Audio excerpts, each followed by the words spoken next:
Terima kasih Bapa.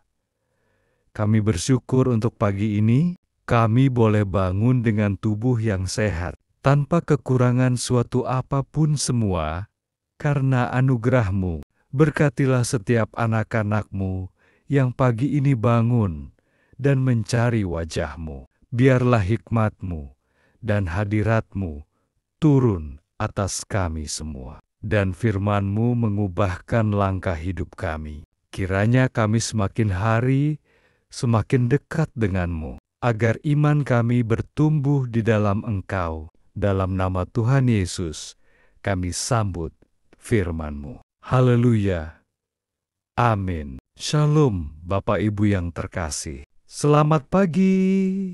Senang sekali kita bisa kembali berjumpa dalam keadaan sehat. Dan semua itu adalah karena anugerah Tuhan. Hari ini, mari kita membaca firman Tuhan dan merenungkannya, dan saya percaya akan menjadi berkat bagi kita semua. Pembacaan firman Tuhan kita pada hari ini terambil dari 1 Korintus 10 ayat 9-10.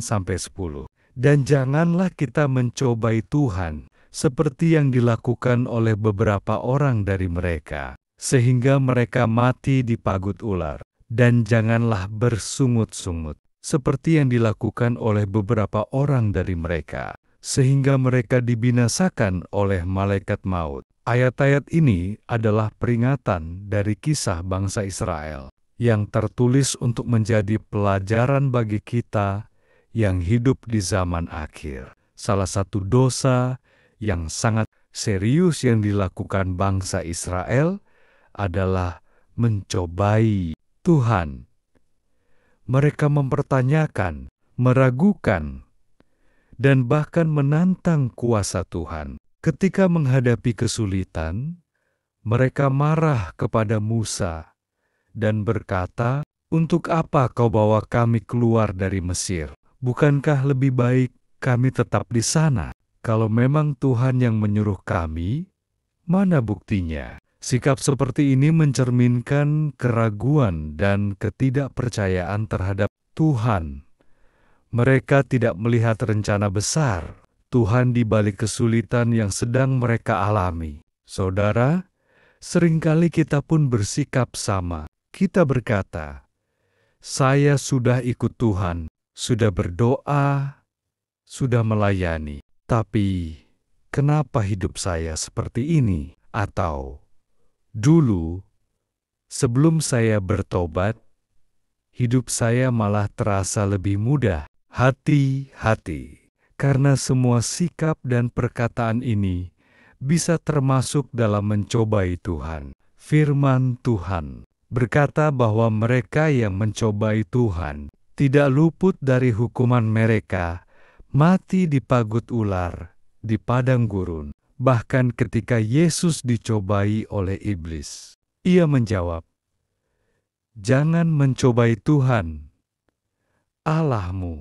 Yesus menolak untuk membuktikan kuasenaya hanya untuk memuaskan tantangan iblis. Demikian juga dengan kita saat kita berkata, "Tuhan, kalau Engkau sungguh berkuasa, kenapa masalahku belum selesai?"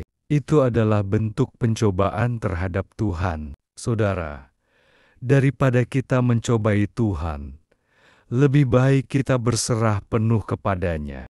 Katakan, "Tuhan, aku tidak mengerti semuanya, tapi aku percaya Engkau tahu yang terbaik. Aku mau tetap berjalan bersamamu." Hidup dalam iman bukan berarti kita tidak menghadapi masalah, tapi kita memilih untuk percaya walau dalam kesulitan. Biarlah hidup kita menjadi kesaksian bahwa kita adalah orang-orang yang percaya, bukan yang mencobai Tuhan.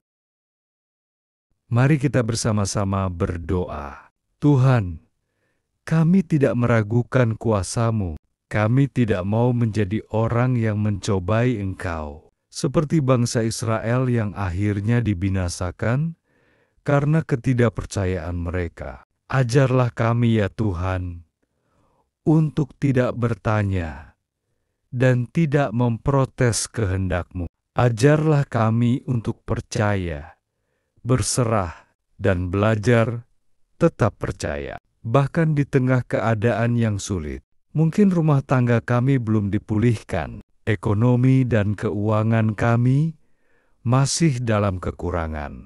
Suami kami, anak-anak kami belum dipulihkan. Kami mungkin belum melihat penggenapan janji-janji Tuhan dalam hidup kami. Namun, ajarlah kami untuk tetap percaya dan mengimani bahwa bagi Tuhan tidak ada perkara yang mustahil. Ampuni kami Tuhan, jika dalam hati kami seringkali mencobai Engkau, mungkin tidak terucap di mulut, tapi dalam hati kami bertanya, kalau Engkau Tuhan, mengapa tidak sanggup menolong? Ampuni kami. Ya Bapa, ajarlah kami untuk terus belajar percaya kepadamu. Terima kasih, Tuhan, untuk setiap anak-anak-Mu yang dengan setia bangun pagi untuk mencari wajah-Mu. Biarlah kehendak-Mu dinyatakan atas hidup kami. Firman-Mu yang kuduslah, yang menuntun setiap langkah kami. Berkati setiap anak-anak-Mu, Tuhan, yang rindu mencari wajah dan kehendak-Mu. Biarlah hidup kami selaras dengan rencana-Mu. Berkati mereka yang sedang di rumah, sekolah, bekerja, atau kuliah. Tuhan sertai mereka dimanapun berada. Jauhkan dari segala mara bahaya, kecelakaan, dan kejahatan. Berkati mereka yang sedang dalam pergumulan berat. Engkau turut bekerja dalam segala sesuatu untuk mendatangkan kebaikan. Bagi yang terbaring sakit, biarlah kesembuhan terjadi. Bagi yang berbeban berat, berikanlah pemulihan demi pemulihan. Apapun yang menjadi pergumulan kami, Tuhan, Engkaulah jawabannya. Sebab umur panjang ada di tangan kanan-Mu, kekayaan dan kehormatan di tangan kiri-Mu. Berkati setiap anak-anak-Mu yang berseru kepadamu dengan pergumulan khusus. Tuhan, Engkau menjadi jawaban atas semuanya. Terima kasih Bapa. Di dalam nama Yesus kami berdoa dan mengucap syukur. Amin.